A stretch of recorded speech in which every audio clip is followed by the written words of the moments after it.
Boa tarde, eu sou Ingrid Vieira Lima Frois de Andrade e vou apresentar sobre o trabalho de síntese e caracterização do tetrapolímero AM, AMPS da DMAC AC para aplicação em fluidos de perfuração aquosos. Esse trabalho teve como orientadora principal a professora Luciana Spinelli Ferreira, assim como também a orientação da doutora Graziele Lopes e a participação da aluna de mestrado Raíssa Ferreira Brasil. Então, fazendo uma pequena introdução sobre os fluidos de perfuração, eles são fluidos circulantes usados em perfurações rotativas, injetados nos poços por meio de bombas e capazes de viabilizar a operação. Eles podem tanto ser à base de água ou ser à base de óleo, o que vai depender do tipo de formação rochosa encontrada e também da profundidade do poço. Um fluido de perfuração precisa de diversas propriedades para poder manter seu bom desempenho, as quais podem ser obtidas através de aditivos que veremos posteriormente. Então, um fluido de perfuração com bom desempenho deve conseguir manter os cascalhos gerados na superfície do poço para poder garantir o bom funcionamento da broca, auxiliar na penetração das brocas, formar uma camada de reboque ideal que não interfira na formação rochosa, dando estabilidade, e também possuir uma boa resistência térmica, que é justamente o que estamos buscando, um aditivo para melhorar essa propriedade do fluido.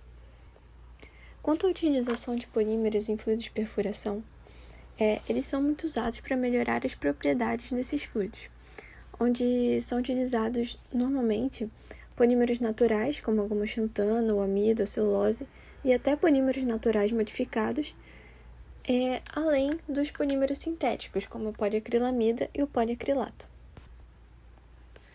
Contudo, geralmente esses polímeros usados possuem pouca resistência térmica e sofrem uma degradação facilitada pela ação de bactérias e do calor.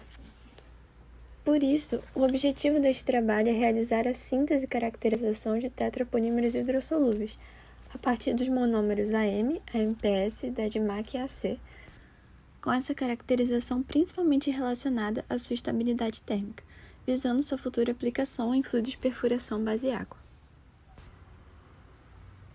Quanto à metodologia deste trabalho, esses foram os 4 monômeros escolhidos para a síntese dos tetrapolímeros: o AM, que é a acrilamida, o MPS, que é o ácido 2-acrilamida 2-metilpropano sulfônico, o DADMAC, que é o cloreto de anil de metilamônio, e o AAC, que é o ácido acrílico. Essa escolha foi feita a partir da literatura NIDA, onde se conferiu que esses são os monômeros mais frequentemente usados para a síntese de tetrapolímeros que forneçam a mesma propriedade que estamos buscando nesse trabalho, que, como dito anteriormente, é uma maior resistência térmica.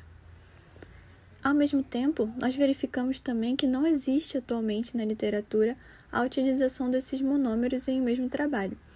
Por isso, a nossa ideia aqui também foi fazer um polímero totalmente novo, nunca visto antes na literatura. Bom, aqui nós temos então a previsão da estrutura do polímero composto por esses monômeros citados, que foi feita com base na ordem de adição desses monômeros no meio reacional. Para ter certeza que essa seria a mesma estrutura dos tetrapolímeros, deveria ser feita uma análise mais minuciosa, devido ao tamanho da cadeia polimérica, que é bem extensa, o que pode então se tornar o tema de um próximo trabalho. Na imagem, nós podemos ver o monômero AM representado pela letra A, o monômero AMPS representado pela letra B, o DADMAC representado pela letra C e o AC representado pela letra D. Quanto à metodologia de síntese do tetrapolímero AADA100, primeiramente foi feita a montagem do sistema, como demonstrado na primeira foto à esquerda, onde foi adicionado 100 ml de água. E, juntamente, nessa mesma ordem, foram adicionados os monômeros AM na concentração de 0,1 molar, o AMPS na concentração de 0,03 molar e o DADMAC na concentração de 0,02 molar. E, após a solubilização desses monômeros no meio reacional, foi adicionado, então, o monômero AAC na concentração de 0,02 molar. Em seguida, para poder neutralizar o pH dessa solução, ou seja, levando o pH da solução a 7, foi adicionado ao sistema hidróxido de sódio na concentração de 1 molar. Então, após esse ajuste de pH, o sistema foi mantido em uma agitação constante por 1 hora a temperatura de 60 graus, em uma atmosfera inerte de nitrogênio. Após esse tempo, foi adicionado então o iniciador, que é o pesfato de potássio, a 0,2% da relação massa-volume do volume total desse sistema.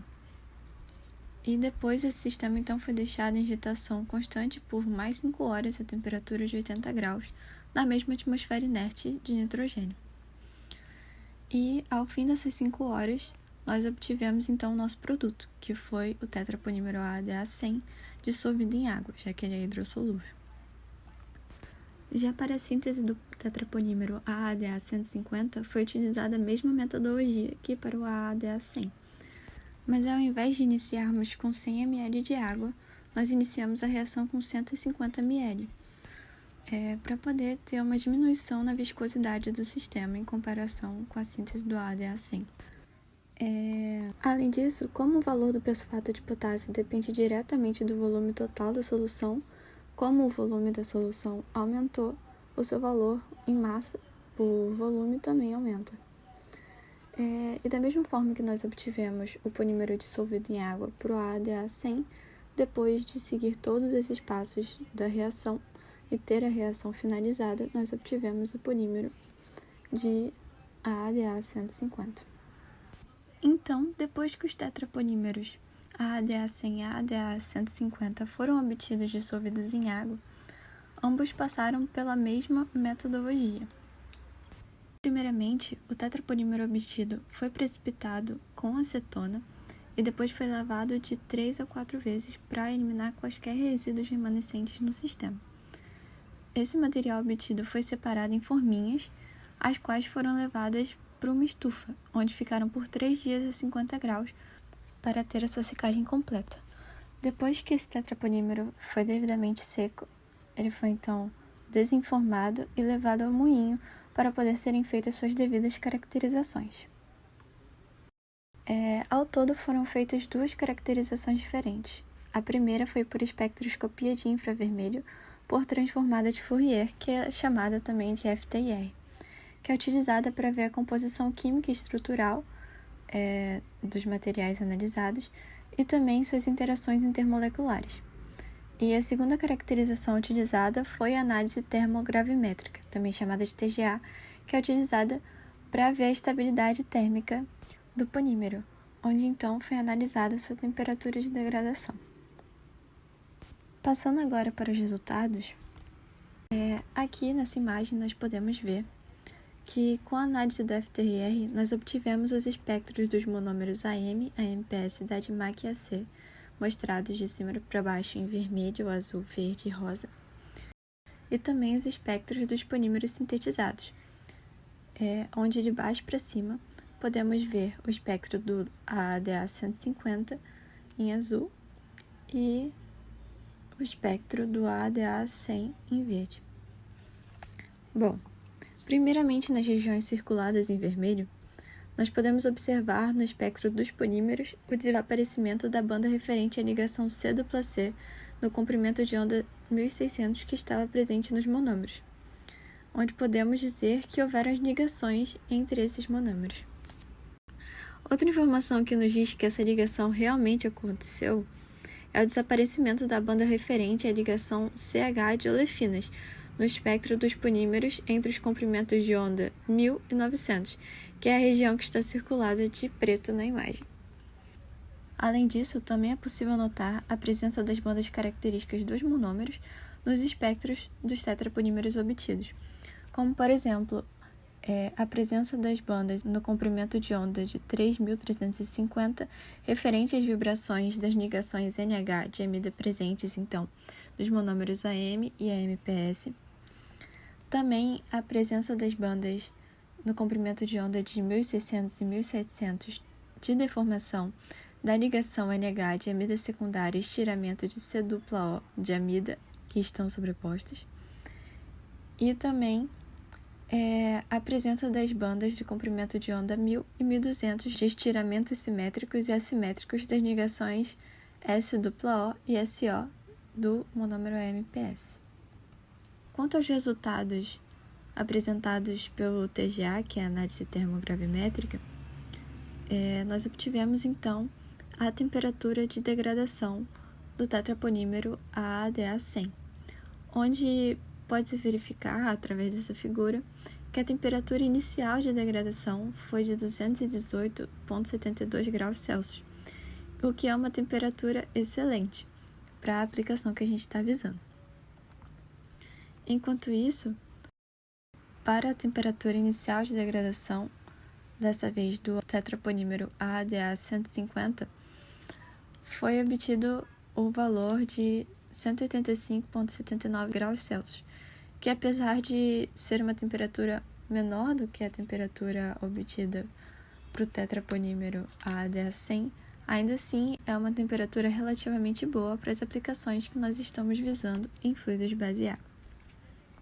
Entrando na parte das conclusões, nós podemos concluir que os espectros de FTIR permitiram confirmar que houve a obtenção do produto, através do desaparecimento das bandas referentes a olefinas, como dito anteriormente, as quais estão presentes em todos os monômeros. Além disso, os espectros de FTIR dos produtos apresentaram bandas que caracterizam a presença dos monômeros em sua estrutura, como, por exemplo, as bandas no comprimento de onda de 1000 e 1200 das ligações SOO e SO do AMPS, que verificamos anteriormente na parte dos resultados. E por isso, podemos dizer que a reação de polimerização utilizada na síntese apresentou-se eficiente, como confirmado então pelos espectros de FTIR, e também que essa síntese foi de fácil execução, por não ter uma metodologia muito complexa. Quanto às conclusões realizadas a partir dos resultados obtidos pelo TGA, nós podemos dizer que através desses resultados foi possível observar que existe uma diferença entre os tetraponímeros obtidos, pois as suas temperaturas iniciais de degradação foram diferentes. Também podemos supor que a diferença da temperatura de degradação esteja relacionada com a massa molar dos polímeros obtidos. Porém, essa hipótese só vai poder ser confirmada após termos os resultados das análises de GPC, que é a cromatografia de permeação em gel, a qual está sendo feita nesse momento. Por outro lado, também podemos concluir que, apesar da diferença nas temperaturas iniciais de degradação, os dois tetraponímeros de AADA100 com a temperatura de degradação inicial de 218,72 graus Celsius e o AADA150 com a temperatura inicial de degradação de 185,79 graus Celsius apresentaram excelente resistência térmica para a aplicação que nós estamos visando. E por fim, podemos dizer que os resultados sugerem que tanto o polímero AADA100 quanto o polímero AADA150 serão capazes de manter suas estruturas em temperaturas muito acima das temperaturas de circulação de um fluido base água, que é justamente o tipo de fluido que a gente visa aplicar a esses polímeros.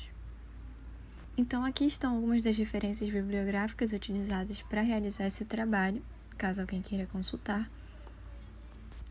E por fim, gostaria de agradecer aos órgãos e instituições mostrados na imagem e a todos que ajudaram na realização desse trabalho. Muito obrigada!